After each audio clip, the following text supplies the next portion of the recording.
कार्यक्रम हाम्रो नेपाल हामी नेपाली।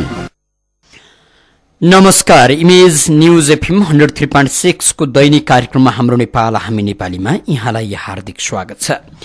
कार्यक्रम हाम्रो नेपाल हामी नेपाली तपाईले इमेज न्यूज एफएम 103.6 बाट बिहान यसै समय अर्थात 9:45 देखि 9:30 सम्म सुन्न सक्नुहुन्छ र यही कार्यक्रम भोलि बिहान 4:45 पछि पुनः प्रसारण सुन्न सक्नुहुनेछ।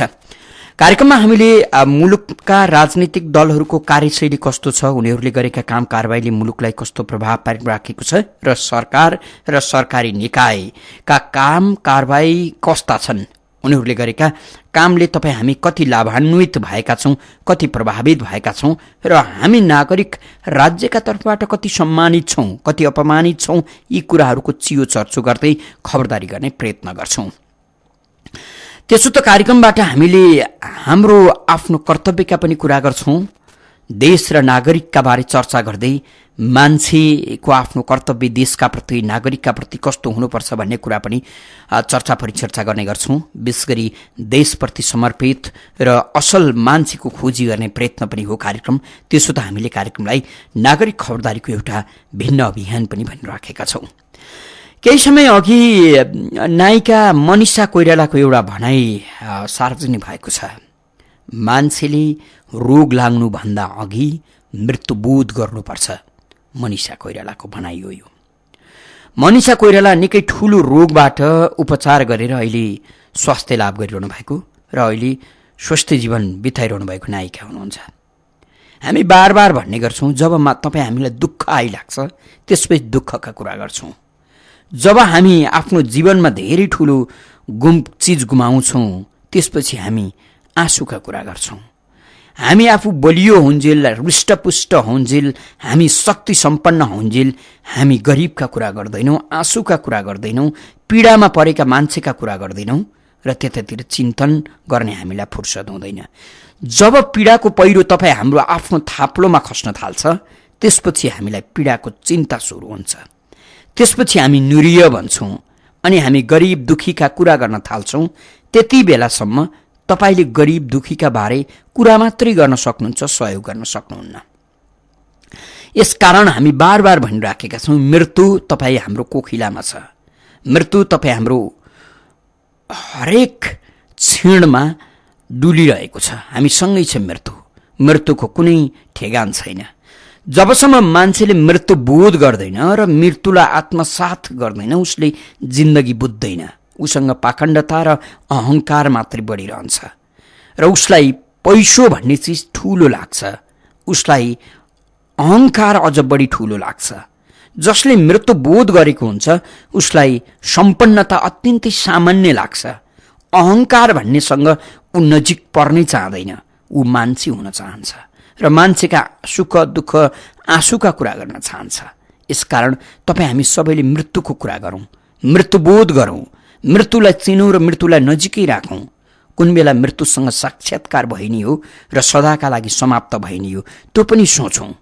तपाईँ हामी एकछिन अघिसम्म देश लुट्ने योजना बनाउँदैथ्यौं, एकछिन अघिसम्म कसैलाई दुःख दिने प्रयास गर्दैथ्यौं, एकछिन अघिसम्म कसैको लुट्ने यत्न गर्दैथ्यौं अथवा अरूभन्दा भिन्न हुने प्रयास गर्दैथ्यौं अथवा आफूसँग भएको अहंकारलाई पोख्दैथ्यौं र भिन्न हुने प्रयासमा अरूलाई तल्लो नीच बनाउँदैथ्यौं। एकछिनपछि हामीलाई मृत्युले झम्ट्यो र हामी समाप्त भयौं। त्यसपछि तपाईले चाहेर पनि आफूलाई सुधार्न सक्नुहुन्न। मृत्युसँग साक्षात्कार भइसकेपछि समाप्त हुने बाहेक अर्को विकल्प छैन र त्यसपछि तपाईका नाममा अनेकन टीका टिप्पणी हुनु र तपाईलाई सकेसम्म तपाईको मृत्युप्रति संवेदना पनि दिन हिचकिचाउने जमात सिर्जना हुन्छ। त्यसबाट बचौं हामी भन्ने राखेका छौं। जो मान्छेले देशलाई प्रेम गर्छ र त्यो मान्छेले आमालाई प्रेम गर्छ, जो मान्छेले आमालाई प्रेम गर्छ त्यो मान्छेले स्त्री जातिलाई प्रेम गर्छ, जो मान्छेले स्त्रीलाई अथवा महिलालाई सम्मान गर्छ त्यो मान्छे सधैँ आफै सम्मानित हुन्छ। अर्थात् मान्छेको इमान जमान जाँच्नका लागि र बुझ्नका लागि धेरै ठूलो यत्न गर्नु पर्दैन, धेरै ठूलो तराजु लिएर धेरै ठूलो अन्वेषण गर्नुपर्ने जरुरी छैन। उसका सामान्य आनीबानीबाटै थाहा हुन्छ कि यो मान्छे कस्तो हो। र मान्छे ढोंगी पनि हुन्छ। हामी बार भनिराखेका छौँ मान्छेका अनुहारमा अनेकन पर्दाहरू हुन्छन्। ती पहिलो पर्दा बहुत शालीन हुन्छ, त्यसपछिको पर्दा अझ अर्कै रूप, अझै अर्कै रूप, अनेकन पर्दाधारी मान्छेहरू हुन्छन्। तर फेरि पनि तपाईँ हाम्रो एउटै कामना हो, मान्छेको अनुहारमा धेरै पर्दा नभइदिउन्, हामी धेरै पर्दाधारी नबनौँ। तपाईँ हामीले पनि चाहँदा नचाहँदा पनि एउटै अनुहार बोकेर बाँच्न सक्नुहुन्न, तपाईँ हामी बाँच्न सक्दैन। यति हो हाम्रा अनेकन अनुहार मध्येका शालीन अनुहार धेरै हुनु पर्यो र हामीसँगका विरूप र अपराधी अनुहार हामीसँग रहनु भएन। यति मात्रै भइदियो भने समग्रतामा हामी असल बन्न सक्छौँ। हामी असल बनाउँ। जसरी मनिषा कोइराला ठुलो रोगबाट लडेर बाँचिन् र बाँचिसकेपछि अब मृत्युबोध गर्नुपर्छ। जो मान्छेले रोग लाग्नु अघि मृत्युबोध गर्छ त्यो मान्छेले जीवन बुझ्छ, त्यो मान्छेले मान्छेलाई सम्मान गर्न सक्छ भन्ने अभिप्रायको अभिव्यक्ति दिन मनिषाले। त्यही कुरा तपाईँ हामीले पनि बुझ्नु जरुरी छ। यसो त यो कुरा भन्न मनिषालाई मात्रै आवश्यक छैन, तपाईँ हामी पनि त्यस्ता पीडाबाट जब थङ्लिन थाल्छौँ, जब त्यस्ता पीडाबाट हामी पीडित हुन थाल्छौँ, हामीले भन्ने पनि त्यही हो। अनि हामीलाई मृत्यु प्रिय लाग्छ, अनि हामीलाई मृत्यु सोच्न हामी अभिशप्त हुन्छौँ अथवा बाध्य हुन्छौँ। त्योभन्दा अगाडि हामीलाई अहङ्कारले मात्रै सिद्ध्याएको छ, अहङ्कारकै कारण देश सिद्धिएको छ। हामी देश प्रेम गरौँ, मान्छे प्रेम गरौँ, अहङ्कार त्यागौँ र मृत्युसँग सधैँ नजिक रहौँ र मृत्युका बारे कुरा गरौँ, मृत्युबोध गरौँ। यति भइदियो भने शान्त समृद्ध बन्न सकिन्छ, सरल बन्न सकिन्छ। सरल बन्नुको अर्थ अपमानित हुनु होइन, तर हामी कहाँ सरलतालाई ठट्टा गर्ने प्रयत्न छ जहीँतहीँ, सरलतामाथि व्यङ्ग्य गर्ने परम्परा छ जहीँतहीँ। यो नै दुर्भाग्य, यसलाई चिरौँ भन्ने आग्रह हो कार्यक्रमको। कार्यक्रममा तपाईँ पनि सहभागी भएर देशका कुरा गर्न चाहनुहुन्छ, मान्छेका कुरा गर्न चाहनुहुन्छ, आफ्नो कर्तव्यका कुरा गर्न चाहनुहुन्छ र स्वार्थबाट अलि टाढा रहेर माथि उठेर निस्वार्थी भावनाले देश जोगाउने र थितिबिति बसाउने र देशका लागि तपाईले पनि केही गर्न सक्नुहुन्छ, मैले पनि केही गर्न सक्छु भन्ने भावना जागृत गराउन चाहनुहुन्छ भने हाम्रो स्टुडियोको टेलिफोन नम्बर 40065323 र 40065324 फोन गर्न सक्नुहुन्छ। कोही श्रोता मित्र टेलिफोन सम्पर्कमा आइ पनि सक्नु भएको छ, उहाँलाई स्वागत गरौँ। को बोल्दै हुनुहुन्छ? नमस्कार, म रविन्द्र श्रेष्ठ, म गल्खुपाखाबाट। हजुर राजेन्द्रजी, मेरो विषयवस्तु चाहिँ यही सडक विस्तार सम्बन्धी नै हो हैन। यस सम्बन्धीमा तपाईहरुको यो लोकप्रिय यो इमेज मार्फत मैले विभिन्न चरणमा कुराकानी पनि गरेको छु र अहिले हिजो भर्खरै नयाँ एउटा चाहिँ अन्नपूर्ण पत्रिकाबाट विकास निर्माणमा जबरजस्ती नगर भनेर जबरजस्ती अमान्य भनेर सर्वोच्चले फैसला गरेको छन्। त्यो फैसलाको उपत्यकामा सडक विस्तारबाट पीडितहरूले त्यसलाई स्वागत गरेको छन्। सुशीला कार्की र गोपाल प्रसाद पराजुलीले जे निर्णय गर्नुभयो त्यो जनताको पक्षमा गर्नुभएको छन्। हामीले भन्न खोजेको के भने हामी विकास निर्माण विरोधी होइनौँ।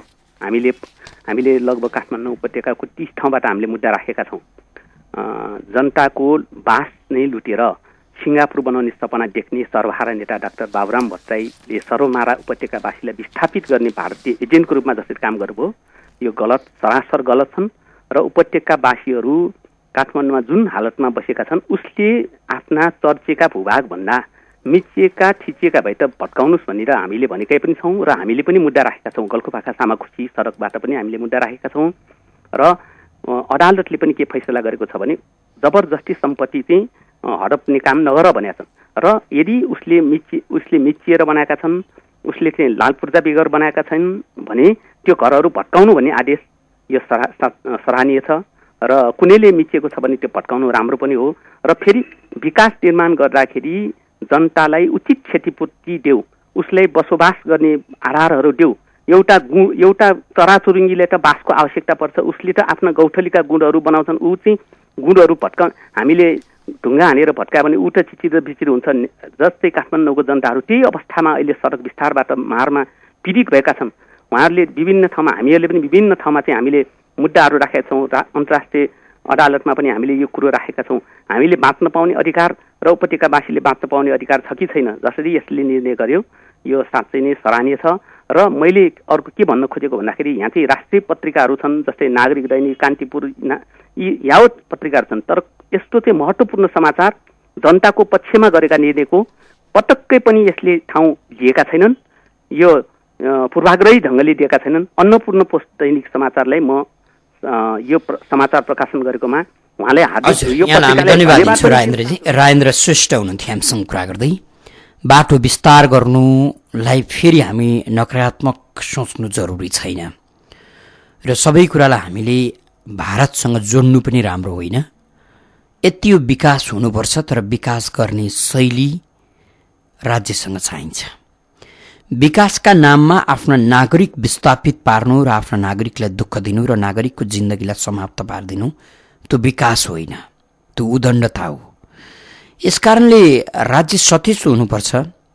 घना आबादी हुँदै गएको काठमाडौँ लगायतका सहर बजारमा अझै पनि बाटाहरू खोल्न सक्ने त्यस्ता जमिनहरू बाँकी छन्। यो ढङ्गको अझै 100, 200, 300 वर्षका लागि चिन्तन गरेर बाटाहरू बनाइनु जरुरी छ। जुन बाटा थिए ती बाटालाई चौडा गर्दा नागरिकलाई सुरक्षित राखेर, नागरिकको जिन्दगीलाई सुरक्षित राखेर चौडा गराइनुपर्छ। त्यसमा दुई मत भएन। तर फेरि पनि राज्यका केही कमजोरीहरू पक्कै भएका छन्। यो पीडा जसको घर बाटो चौडा गर्दा समाप्त भयो र जिन्दगी अब सडकमा आयो उसलाई मात्रै थाहा छ। यसो भनिरहँदा सडक मिचेर घर बनाउने खुच्चिङ भन्छौँ तपाईँ हामी। हाम्रो दुर्भाग्य यही हो, विषयवस्तु बुझ्न चाहँदैनौँ र अरूको दुःख पर्दा कि त ढोङपूर्वक हामी आँसु झार्छौँ कि त पाखण्डपूर्वक हामी ताली ठोक्छौँ। अहिलेको लगभग त्यही स्थिति छ। सडक विस्तार गर्ने क्रममा कैयौँ मान्छेको घरबार सिद्धिएको छ र उनीहरू सडकमा आएका छन्। हामीले यसो भनिराखेका छैनौँ कि 30-40 वर्ष अघि बनिएका ती घर सरकारका आधिकारिक निकायहरूले किन भत्काएन र 30-40 वर्षपछि भत्कायो? ती घर नक्सा पास गरेर किन ठडिए? कसले नक्सा पास गरिदियो? त्यहाँ कैयौँ पटक घर किनबेच भएका छन्। मान्छेले 2 वर्ष अगाडि 3 वर्ष अगाडि करोडौँ धन तिरेर घर किनेका छन्, घडेरी किनेका छन् र त्यो बेला पनि किन मिचिएको कुरा गरेन? राज्य अहिले बनेको त होइन, राज्यका निकायहरू अहिले बनेका त होइनन्। यसकारण यस्ता कुरामा हामी सचेत हुन जरुरी छ। राजेन्द्र श्रेष्ठजीको मात्रै चिन्ता होइन यो। हामीले सरकारलाई छाडा बनायौँ भने त्यो छाडापनले सिङ्गो मुलुकलाई दुःख दिन्छ। यसकारण छाडा बनाउनु हुँदैन राज्यलाई, छाडा बनाउनु हुँदैन सरकारलाई भन्ने कुरामा तपाईँ हामी सचेत हुन जरुरी छ। कार्यक्रममा हाम्रो नेपाल हामी नेपालीमा हुनुहुन्छ। तपाईँ पनि कार्यक्रममा आफ्नो सहभागिता जनाउन चाहनुहुन्छ भने र आफ्नो अभिव्यक्ति राख्न चाहनुहुन्छ भने हाम्रो स्टुडियोको टेलिफोन नम्बर 400653 र 400654 फोन गर्न सक्नुहुन्छ। टेलिफोन सम्पर्कमा कोही श्रोता मित्र आइसक्नु भएको छ, उहाँलाई स्वागत गरौँ। को बोल्दै हुनुहुन्छ, कहाँबाट? नमस्कार, बौद्धबाट शुक्रबार थापा। भन्नुहोस्। हिजो बाबुरामजीले चाहिँ हिन्दू धर्मको प्रचार गर्नुभयो, त मलाई लाग्छ कहिले संविधानको युद्ध संविधानको नाममा, कहिले धर्मको नाममा फेरि युद्ध ल्याउनु खोज्या हो कि? मेरो भनाइ के भने यो धर्मपट्टि लागेर विकासपट्टि नजाने।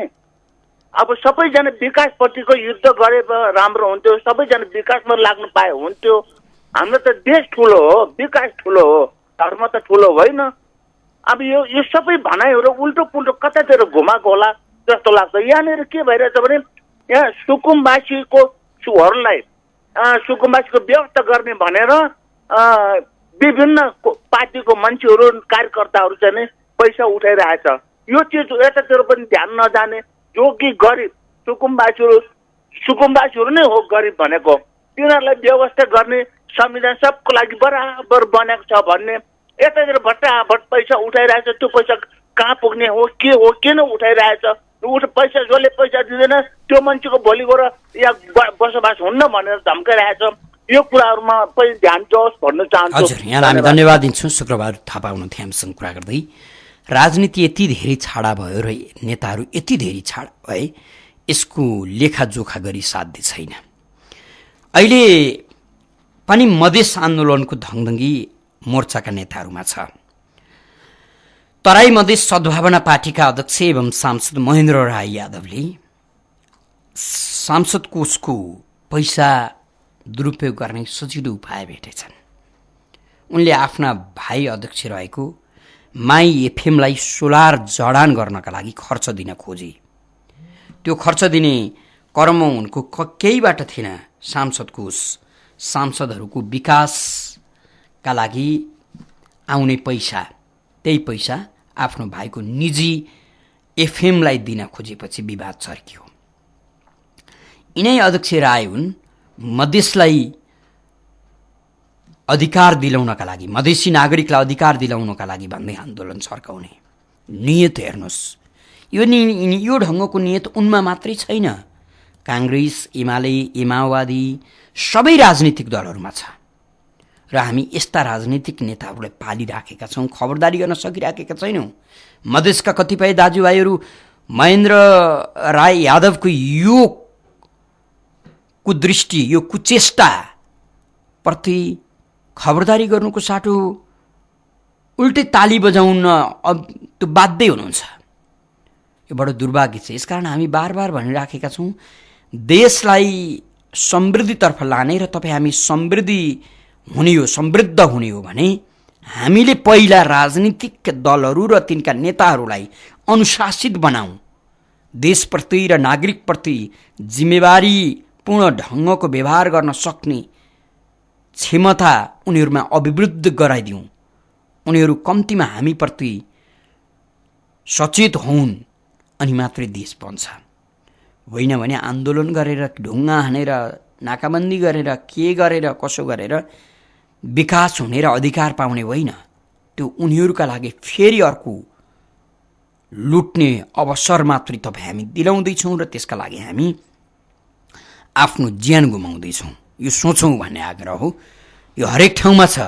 महेन्द्र राय यादवको नाम मात्रै अगाडि आएको यस्तो कुकृत्य गर्ने हाम्रा नेता सांसदहरू जहीँ तहीँ भेटिन्छन्। विगतमा पनि यस्ता कृत्यहरू नभएका होइनन्। फेरि पनि टेलिफोन सम्पर्कमा अर्का कोही श्रोता मित्र हुनुहुन्छ, उहाँलाई स्वागत गरौँ। को बोल्दै हुनुहुन्छ? सर नमस्कार, म नासिर खान। नासिरजी भन्नुहोस् त। सरले सुरुमा भन्नुभयो मृत्यु सम्बन्धी कुरा, त्यहीबाट मलाई एउटा कुरा भन्न मन लाग्यो।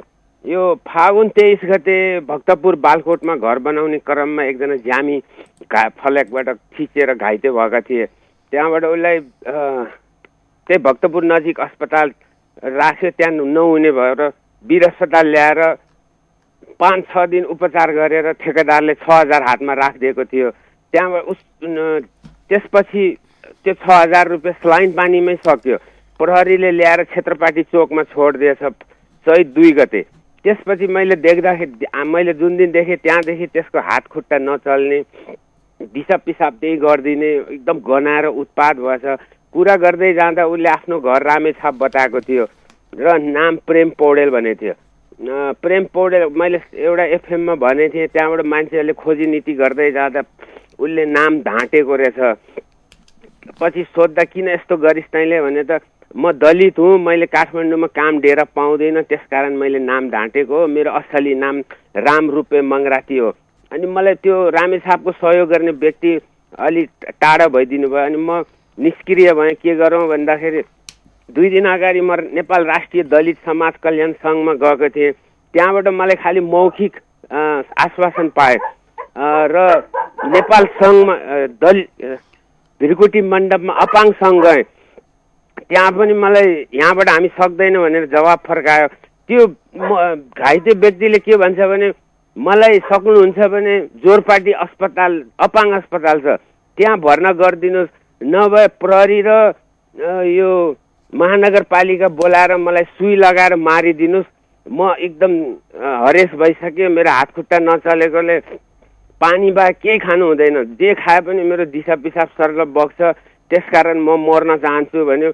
यत्रो ठुलो देश, यति धनी देश, नेताहरू भएको ठाउँमा यस्तो दुःख देखेर मैले सहन नसकेर सरको कार्यक्रममा बोलेको। धन्यवाद। हजुर, यहाँलाई हामी धन्यवाद दिन्छौँ। देश कस्तो छ र तपाईँ हामी नागरिक कस्ता छौँ, योभन्दा ठुलो दृष्टान्त केही पनि हुँदैन। हेर्नुहोस्, तपाईँ हामी जातमा बाँड्यौँ, क्षेत्रमा बाँड्यौँ, तपाईँ हामी विभिन्न सङ्गठन खोलेर व्यापार गऱ्यौँ। नासिरजी धर्मका हिसाबले मुस्लिम हुनुहुन्छ, तर फेरि पनि नासिरसँग न त त्यो धर्मको कुरूपता छ, न त कुनै जातको कुरूपता छ।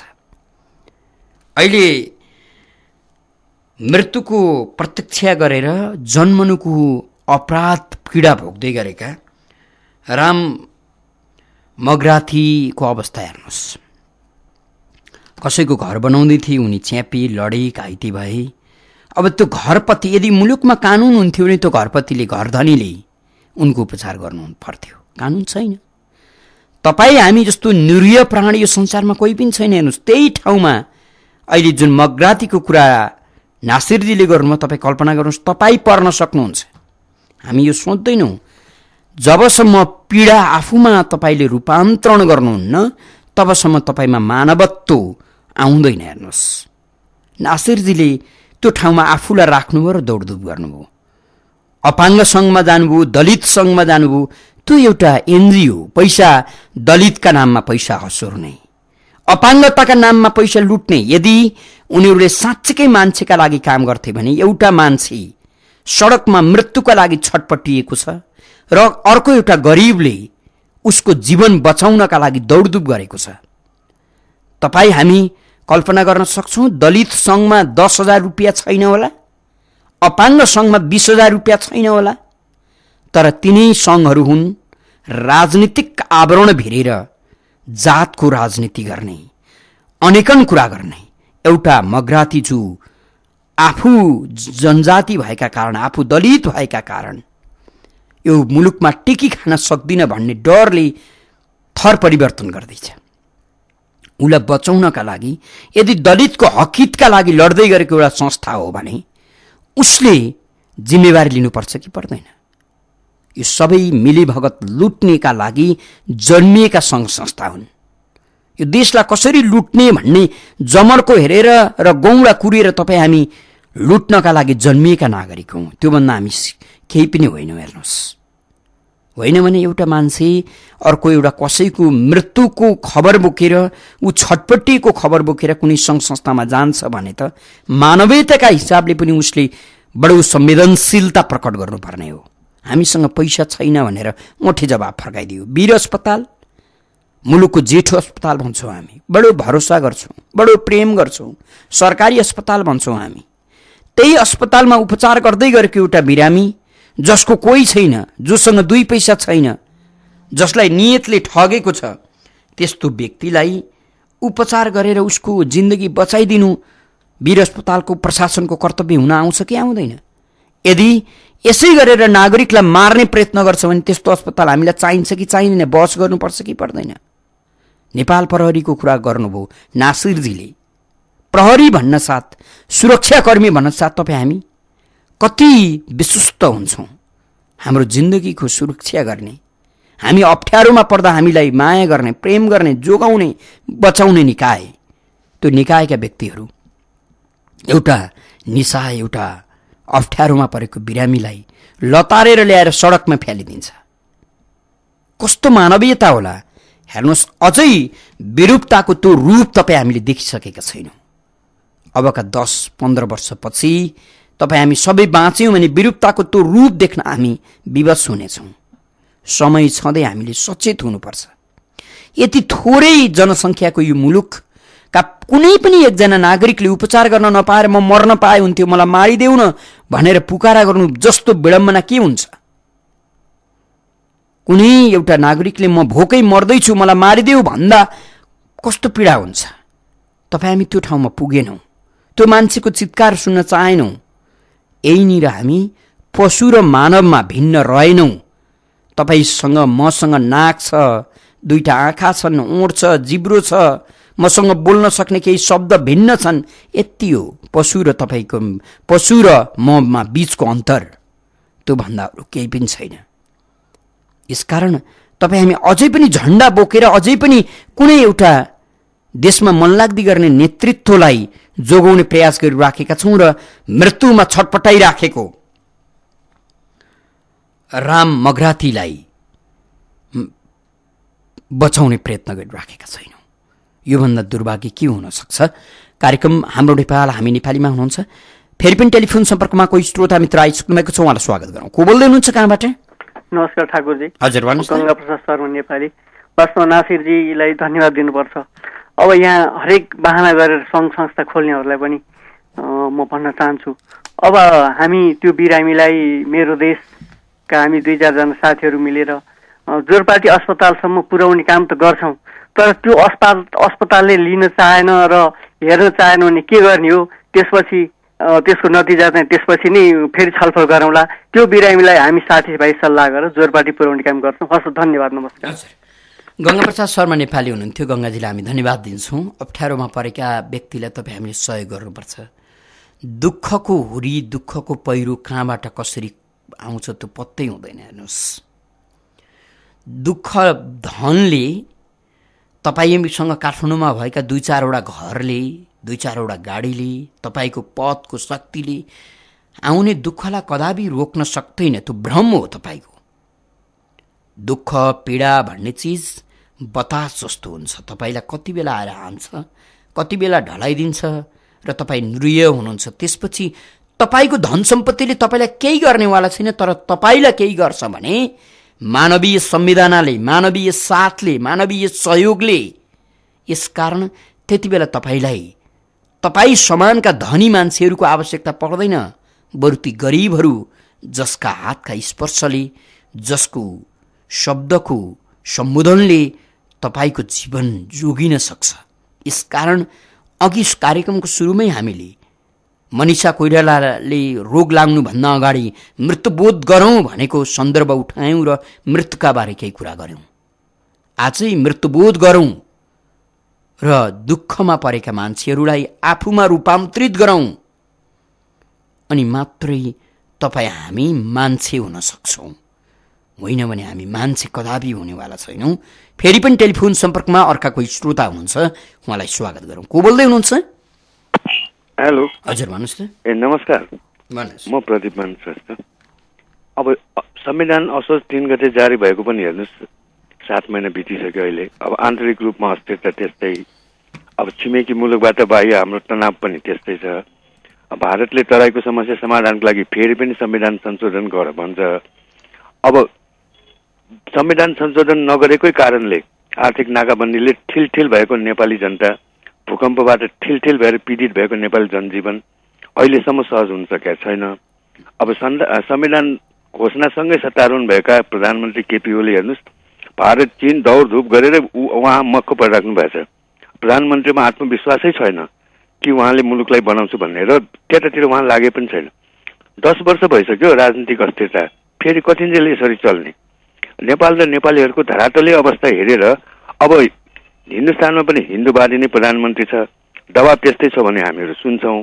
त्यस्तै हो भने अब हिन्दू राष्ट्रै घोषणा गर्नुपर्ने हो कि राज संस्था पुनर्स्थापना नै गर्नुपर्ने हो कि यतातिर पनि सोच्ने हो कि? धन्यवाद। वर्धमान श्रेष्ठ हुनुहुन्थ्यो। फेरि पनि टेलिफोन सम्पर्कमा अर्का कोही श्रोता मित्र हुनुहुन्छ, उहाँलाई स्वागत गरौँ। को बोल्दै हुनुहुन्छ, कहाँबाट? हजुर नमस्कार, म बनस्थलीबाट नेत्रबहादुर बस्नेत हो। हाम्रो सबभन्दा गाह्रो नै यो संघीयता हो। यो संघीयताले गर्दाखेरि यो देश यस्तो हालतमा पुग्यो, यस्तो कष्टकरमा पुग्यो र हामीलाई खरबौँ खरबौँको घाटा लाग्यो। तपाईँको इन्डियामा एउटा बिहार जत्रो पनि छैन नेपाल। अब यहाँ फुटे राजाहरू बन्नका लागि यिनीहरूले भागबन्डाले गर्दाखेरि हामीले यो कष्टकर भोग्नु पर्यो। तपाईँको मैले अहिले 6 महिना भइसक्यो, एउटा ग्यास पनि पाउन सकेको छुइनँ डिलरमा। ग्यास हुँदैन, कहाँबाट कहाँ गएको छ त्यो थाहा छैन। अब नाम लेख्यो भने नाम पनि हुँदैन। अब चाइनामा त्यत्रो विशाल देश, त्यत्रो जनसङ्ख्या भएको देशलाई प्रान्तहरू राज्य चाहिएन। संसारलाई हल्लाइसक्यो, अमेरिका जस्तो देशलाई हल्लाएर उसले चाहिँ ह्यान्डसेक गर्न पुगिसके चाइनामा। अनि हाम्रो चाहिँ यत्रो टापुलाई चाहिँ अब भागबन्डा गरेर यहाँ चाहिँ चरित्रहीन व्यक्तिहरूले गर्दाखेरि हामीले यो कष्ट भोग्नु पर्यो। हाम्रा उद्योग कल कारखाना राणा र शाहले खोलिदिएको उद्योग कल कारखानालाई बेचेर खाए यिनीहरूले, कबाडीको भाउमा बेचे। त्यहाँको सम्पत्ति यिनीहरूले हडप यिनीहरूका नाममा नामसारी गर्नका लागि त्यहाँको सम्पत्ति त्यसमा जति भूभागहरू छ त्यहाँ त्यो खानका लागि यिनीहरूले भागबन्डा गर्दैछन्। हेर्नु त यहाँ राम्रोसँगले सबै भागभण्डा गर्दैछन्। राज्य कहाँ कुन राजा बन्ने, कुन क्षेत्रको चाहिँ भूभाग त्यो चाहिँ उद्योग कल कारखानाको चाहिँ ऊ खाने, अब यिनीहरू यस्तो रणनीतिमा लागेका छन्। अनि हामी कहिले बन्ने? तपाईँको चाहिँ पोल्युसन हेर्नु, यहाँ पोल्युसनले यस्तो तहस नहस भइसक्यो, यसमा ध्यान छैन। सडक तपाईँ यहाँ चाहिँ हेर्नु छैन, हिँड्न सकिँदैन, मान्छे चिन्न सक्ने अवस्था छैन जतासुकै। अब खाने पानी त्यो ध्यान छैन यिनीहरूलाई, कहाँ कति बेला सत्तामा पुग्ने, कसले पैसा दिन्छ र खाने। यिनीहरूले अब यो ठगी खाने बाटो बनाएको, गरिबलाई जनता गरिब बनाएपछि अनि विदेशबाट कमला हात गरेर मागेर खानु परेन, अनि यिनीहरूलाई त त्यो केही पनि देखाउनु परेन। अब देखियो नि त भूकम्पको पैसा आएको पैसा तपाईँको कति अरब पैसा त यहाँ यिनीहरूले खाइसके। त्यो जनतालाई यिनीहरूले त्यो पैसा बाँडिदिएको, लु तपाईँहरू यो तरिकाले घर बनाऊ, नक्सा यो भनेर एक एकवटा नक्सा, अनि त्यो पैसा हात हातमा जानु पर्दैन त्यो कोही पनि। तपाईँहरू यो सुरक्षित ठाउँमा तपाईँको ठाउँमा यो गर्नुहोस्, सुरक्षित नहुने ठाउँमा हामी जिम्मेवारी लिएर हामी तपाईँहरूलाई व्यवस्था गर्छौँ भनिदिएको भएदेखि तपाईँको 3 महिनामा घर बनिसक्यो यहाँ। अब वर्ष दिन भयो, बर्खा लाग्न आँटो, अब हेर्नु त बन्दैन, केही पनि हुँदैन। अब यिनीहरूले फेरि के बहाना बनाउँछन्, अब मागेर खान्छन्। मेरो अनुरोध छ कुनै पनि विश्वको मान्छेले नेपालको सरकारलाई अब पैसा एक पैसा नदिनुहोस्, एक पैसा लोन पनि कसैले नदिनुहोस्। म विश्वलाई म अनुरोध गर्छु यो तपाईँहरू मेडिया मार्फत, किनभने विषयले गर्ने उ छ भने तपाईँहरू आएर विदेशीले यहाँ चाहिँ उ गरिदिनुहोस्, यिनीहरूले गर्दैन। यी भ्रष्टाचारी हुन्, यिनीहरूले केही चाहँदैनन् गरिब जनता बनाउने, अनि यिनीहरू जहिले तहिले चाहिँ जनतालाई भ्रम पारेर यिनीहरूले ठगेर खाँदैछन्। तपाईँ अहिले नयाँ शक्ति हेर्नु, यहाँ चरित्र किन मारे यिनीहरूले किन पैसा नगरे, 18-19 हजार मान्छे किन मारे। अहिले हिन्दू राष्ट्र चाहियो गर्न सकिन्छ भनेर उहाँ चित्त दलेर डुलेर हिँड्दैछन्। यस्ता घातीहरूलाई नेपालबाट विस्थापित गर्नुपर्छ, जनता एक भएर उठ्नुपर्छ। मेरो अनुरोध छ तपाईँहरू चाहिँ खोपाको देउता भनेर नबन्नुहोस्, देशलाई हेर्नुहोस्। तपाईँ देश छ, तपाईँका छोरा नाति पलाते पुस्तौँलाई हेर्नुहोस्। हाम्रा चाहिँ राणा शाहले जोगाइदिएको मातृभूमि हो यो, उनीहरूले उहिले बेचेर खाइसक्थे, उनीहरू जहाँ पनि गएर बस्न सक्थे। तर जनतालाई प्रजालाई माया गरेर बसेर हामीलाई संरक्षण दिएको थियो। यो इतिहास नभुलौँ, हामी नेपाली एकजुट हौँ। यिनीहरूले केही गर्दैनन्, प्लिज कुनै पनि नेपाली। यहाँलाई हामी धन्यवाद दिन्छौँ। नेत्रबहादुर बस्नेत हुनुहुन्थ्यो। कार्यक्रममा हाम्रो नेपाल हामी नेपालीको निर्धारित समय पनि सकिएको छ।